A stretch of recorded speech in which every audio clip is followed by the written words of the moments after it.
The Las Vegas Raiders have officially went out and signed linebacker Landon Roberts. According to Adam Schefter, the former Steelers free agent linebacker Landon Roberts reached agreement with the Las Vegas Raiders. It's a 1-year contract worth $3 million.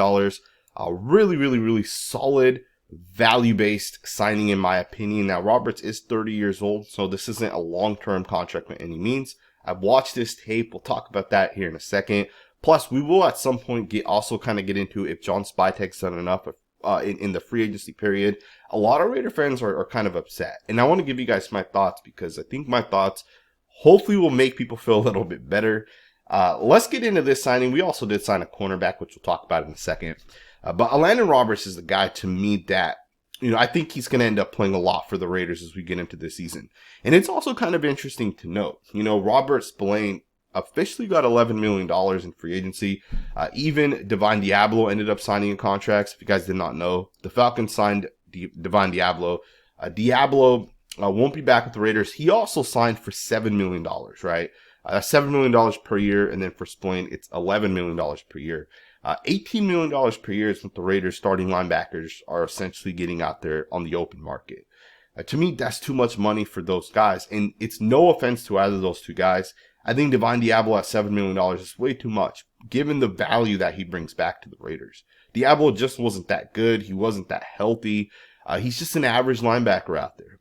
Even Robert Spillane, right? Spillane's been a good linebacker. Don't get me wrong. Really like what he's done for the Raiders. He's definitely a leader.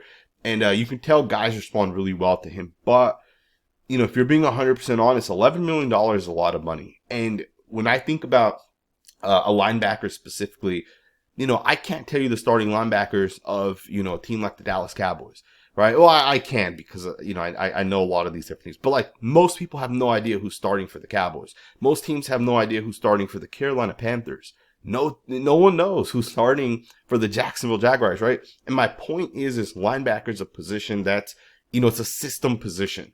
If you have an elite defensive coordinator, he's going to produce elite linebackers. There's no shock that Zach Bond, who's kind of been average, goes to the Philadelphia Eagles. The first year he gets paired up with Vic Fangio and he has a superstar caliber season. That's not a surprise to me, right?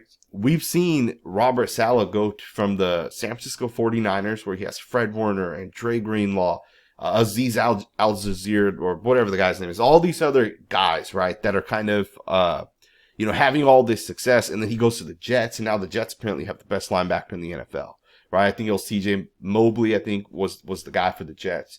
CJ Mosley, I think, was the guy. It's not a surprise. The best players at a specific position, linebacker, corner, safety, will generally be on the best defensive coordinators. And again, that's not a shot at Robert Spillane, but Robert Spillane wasn't that good for the Pittsburgh Steelers.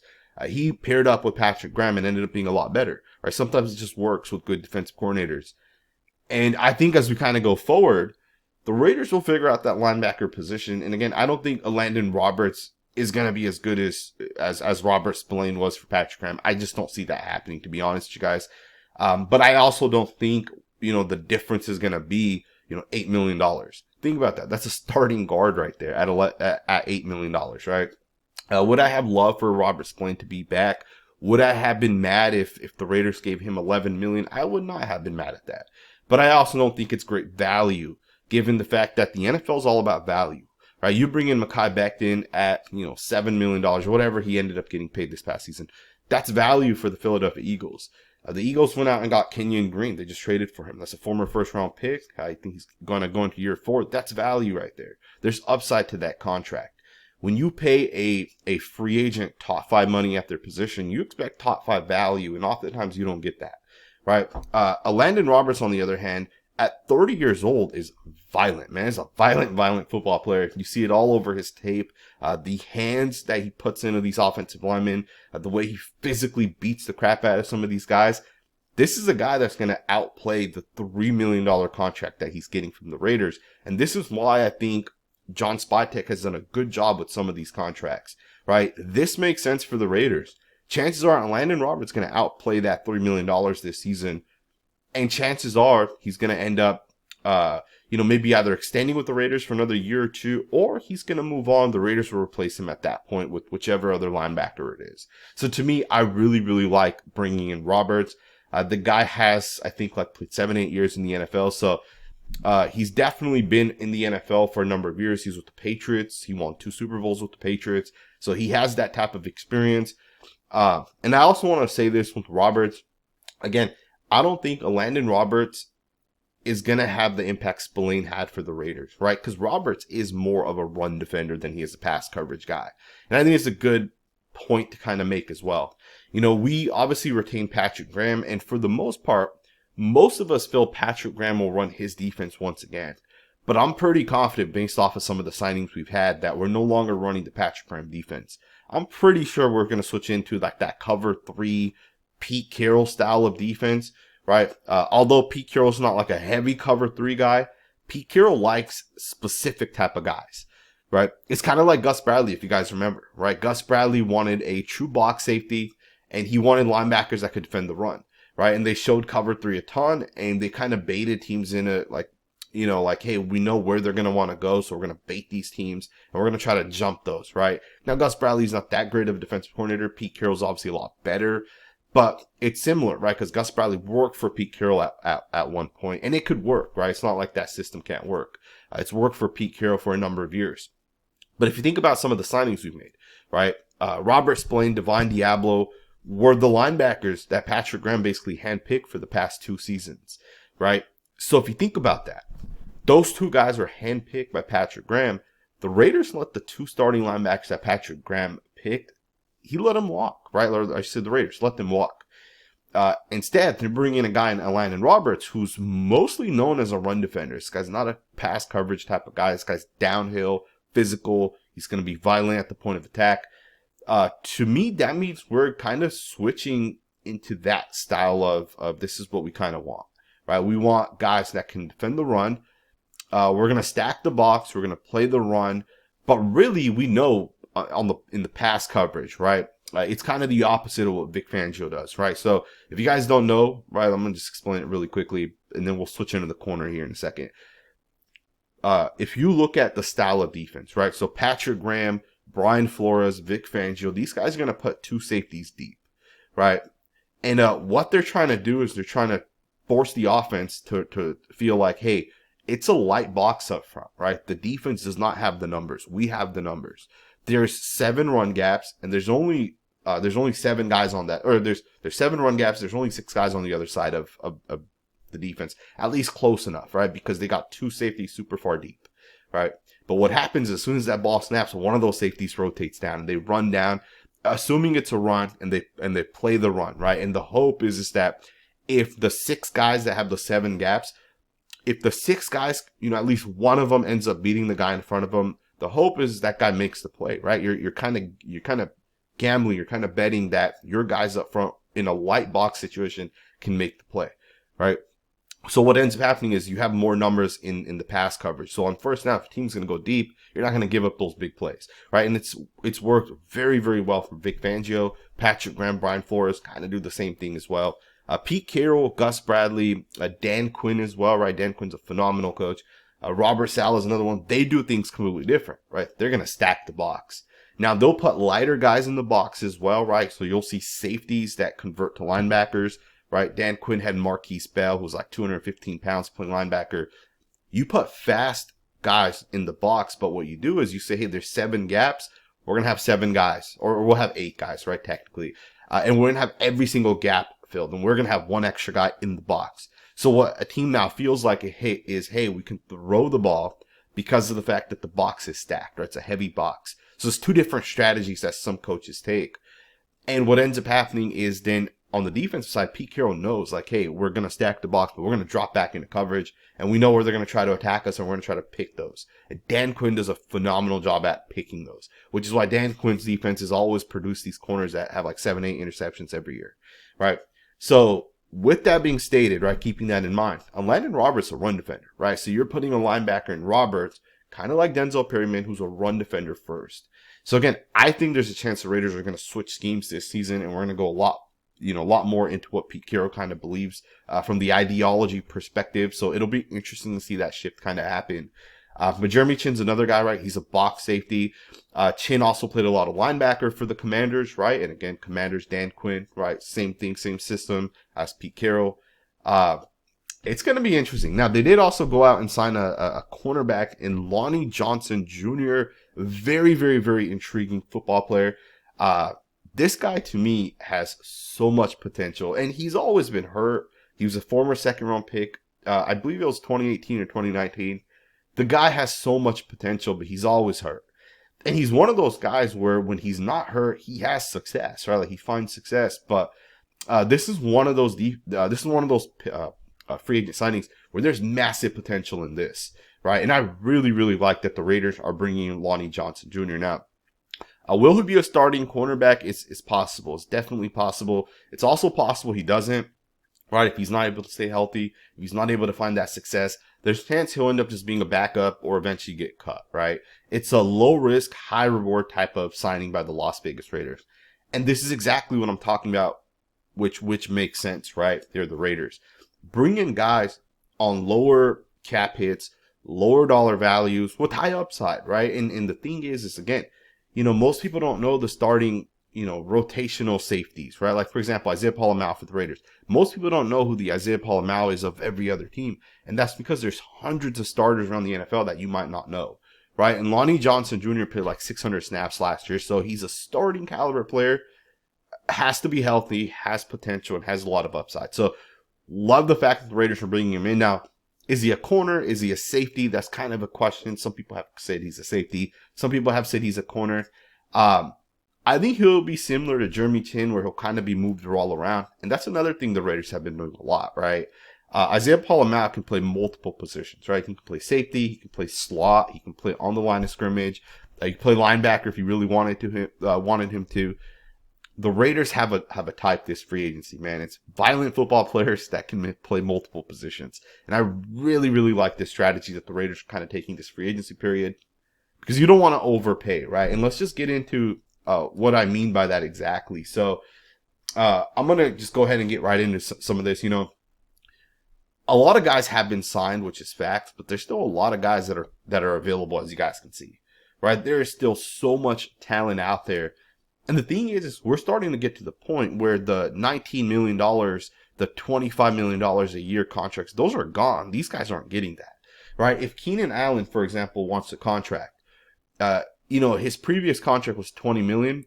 He probably gets around 20. Maybe it's a little bit less. Maybe it's like 16, 17. Remember, wide receivers do make a lot more money than like a corner or a safety, right? But Keenan Allen, right? Maybe he gets 15 million, right? To me, the Raiders, what they've done at this point is they've let, instead of saying we're going to pay Merrick 17 million, instead of, saying we're going to pay Nate Hobbs 12 million. Think about that. The 4 guys that the Raiders let go, the guys are getting like 48 million or something like that, right? Per year. That's what they ultimately got. The Raiders could have paid those guys 48 million, which would have been the remaining cap that we have. Or we can go out here and say, hey, let's try, getting some steals. Let's try seeing if we can steal a couple of these different guys. DeMarcus Lawrence is still available. DeMarcus Lawrence got 13 million on his last contract, but his market value is probably like 6-7 million at this point. That would be a value-based contract. I'd be 100% in on that. But let's look at some positions that we lost, right? So we lost a couple of linebackers.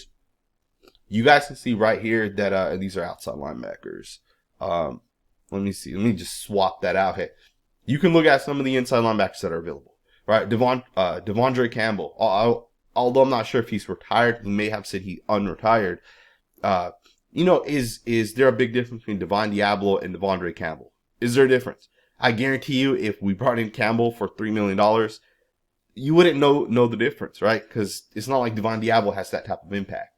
Now, don't get me wrong, right? Campbell, Splain's better, right? But Splain also costs $11 million, right? And I think for the Raiders, it's just things you have to kind of factor in, right? Devin White's available if you wanted a linebacker to kind of come in. Eric Hendricks is a guy to kind of keep an eye on because he's played in that same scheme and system as well. Denzel Perryman, These guys, again, are $2, $3, $4 million type guys. And I think for the Raiders, the scheme is always a lot more important than the actual players on the second and third levels, right? Being a safety, being a corner, being a linebacker, oftentimes you're going to have more success depending on the coordinator than you as an individual player. It's why those positions aren't getting the type of money that is being thrown at other positions, right? Tackles, for example, can go from one team to a second team, and they're still going to be elite if they're elite with that first team, right? Because those are positions where you just know that it's going to translate. D ends, D tackles, it translates from team 1 to team 2. Safeties, corners, linebackers don't, and that's why the value, right? If you think about corners, for example, corners, the market's so low relative to wide receivers is because the quarterbacks are system positions, right? Brian Flores will have elite corners. Patrick Graham will have elite corners. These guys find elite corners and they bring them into their scheme and system, and they're not elite without the system. And I hope that makes sense. But I want the Raiders to go out there and potentially bring in a guard. And I kind of want to talk about that here. There's a couple of really, really good football players that are still available. I think for the Raiders, paying Alex Kappa $6 million, it is only a 1-year contract realistically because it's only guaranteed for 1 year. It's okay value, right? I think there's upside that, hey, maybe he gets back to that Pro Bowl level of play he once played prior to his injury. It's definitely a bet that I'm okay with the Raiders taking. However, I still think there's some good guards that are kind of available. That if you're the Raiders, how much would it realistically cost to say, hey, let's go in and sign Mekhi Becton, right? If Mekhi Becton, let's say, for example, let's say he wants $10 million a year, right? Because I don't think Becton gets 17, 18. I don't think that happens. But let's say he gets $10 million a year. You've already given Alex Kappa $6. What would have been another $4 for Mekhi Becton? And that's a huge upgrade, right? Same with a guy like Brandon Scherff, right? Phenomenal football player, all-pro caliber player. Kevin Zeitler, all-pro caliber player. If you can get some of these guys between 8 to 12 million, why not bring one of these guys in? And you can still draft the guard in the second or third round, right? Why would the Raiders, and again, it's just an interesting question however you look at it. Tevin Jenkins, Dalton Risner are two really, really good offensive linemen still available, right? These are all pro caliber guards. There's 5 or 6 all pro caliber guards that are available right now that the Raiders could have went out and brought in. And remember, they're only getting cheaper every day that goes by. It's only going to get cheaper and cheaper and cheaper.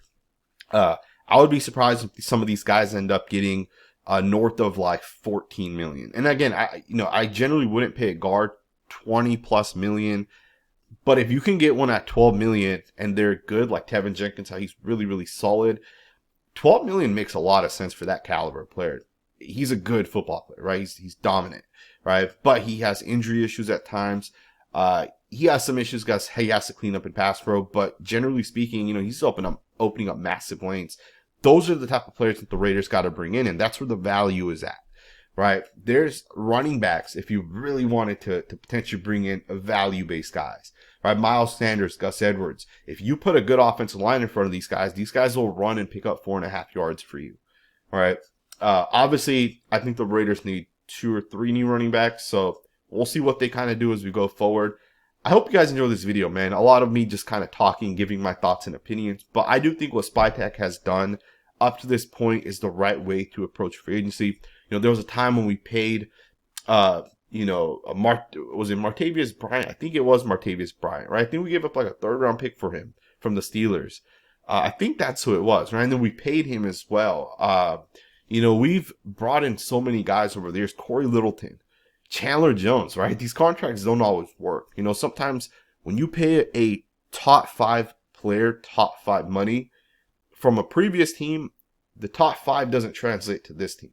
Right? Because sometimes it's all about the scheme and system. Sometimes it's about the coaching that they had in that past scheme and system specifically. And some teams and general managers are figuring it out, while others aren't, right? Aaron Banks getting, 17 million doesn't make a lot of sense. He's a good football player. It just doesn't make sense. The tape doesn't back that up, in my opinion.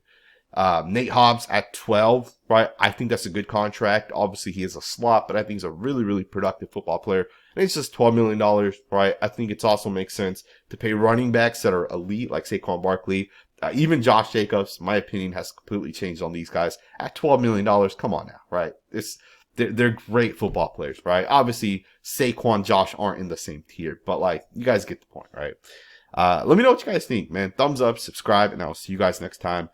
Probably in the next couple of hours with another update. So see you guys on the next one.